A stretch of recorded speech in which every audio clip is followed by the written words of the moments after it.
Assalamualaikum warahmatullahi wabarakatuh. Perkenalkan, nama saya Reza Nur Ajizah dengan NIM 24810101058. Perkenalkan, nama saya Ramaila Yulistiani dengan NIM 248101114. Perkenalkan, nama saya Nenek Sarifah dengan NIM 24810101206. Perkenalkan, nama saya Ahmad Solikin dengan NIM 24810100216. Kami dari kelompok 7 akan menjelaskan terkait perkembangan pada masa anak usia dini SDGs tujuan 4 dan 11. Selamat menyaksikan. Pada kesempatan ini saya akan menjelaskan tentang perkembangan anak usia dini dari aspek fisik. Perkembangan fisik merupakan salah satu aspek penting dalam tumbuh kembang anak. Pada usia 0-6 tahun, anak mengalami pertumbuhan yang sangat pesat, baik dari segi tinggi badan, berat badan, maupun perkembangan otot, tulang, dan sistem saraf.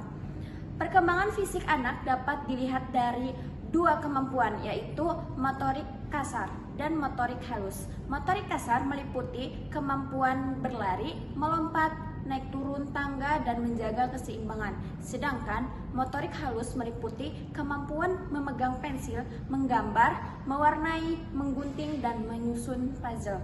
Selain itu, tubuh anak juga mengalami perubahan bentuk menjadi lebih proporsional. Otot semakin kuat dan koordinasi gerak menjadi lebih baik, sehingga anak dapat melakukan berbagai aktivitas dengan lebih mandiri dan terarah. Perkembangan fisik dipengaruhi oleh beberapa faktor seperti genetik, kesehatan, asupan gizi, pola asuh, aktivitas fisik, dan lingkungan tempat tinggal. Oleh karena itu, anak membutuhkan makanan bergizi, waktu istirahat yang cukup, serta lingkungan yang aman, nyaman untuk bermain belajar. Kesimpulannya, perkembangan fisik anak usia dini sangat penting karena menjadi dasar bagi perkembangan aspek lainnya.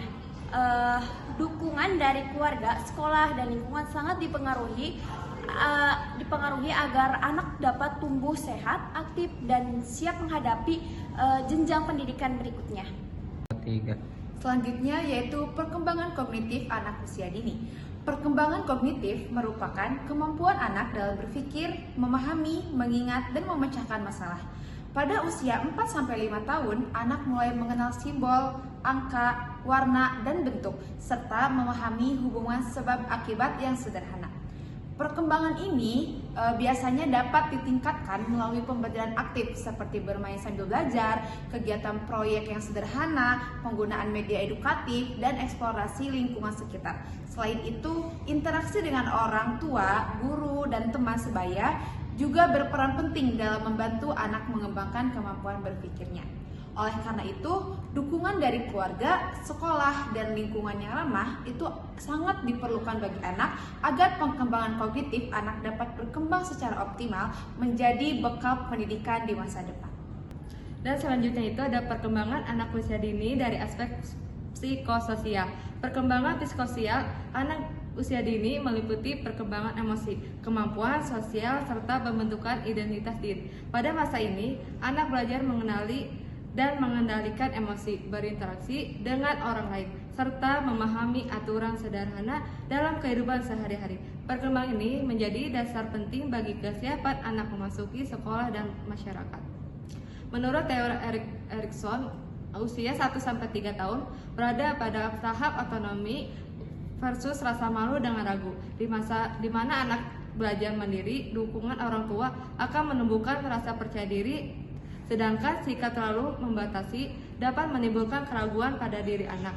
Pada usia 3-6 tahun, anak memasuki tahap inisiatif versus rasa bersalah, yaitu mulai aktif bertanya, berimajinasi, dan berinteraksi dengan teman sebaya.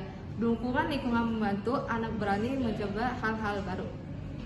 Pola asuh yang suportif sangat berpengaruh terhadap perkembangan sosial dan emosional anak.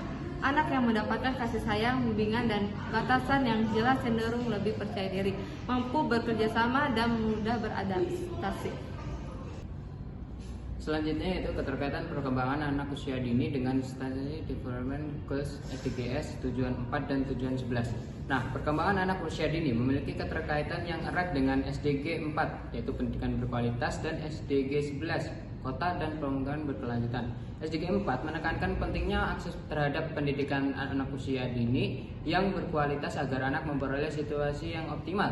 Pada masa emas pertumbuhannya, pendidikan yang baik sejak dini dibantu mengembangkan kemampuan kognitif, sosial, emosional, dan fisik anak sebagai bekal di masa depan. Sementara itu, SDG 11 mendukung tumbuh kembang anak melalui penyediaan lingkungan yang aman, sehat, dan ramah anak. Ruang hijau, terus taman bermain, serta fasilitas publik yang memadai, memungkinkan anak belajar, terus bermain, dan berinteraksi dengan lingkungan sekitar. Melalui sinergis antara pendidikan berkualitas dan lingkungannya yang mendukung, perkembangan anak usia dini dapat berlangsung secara optimal.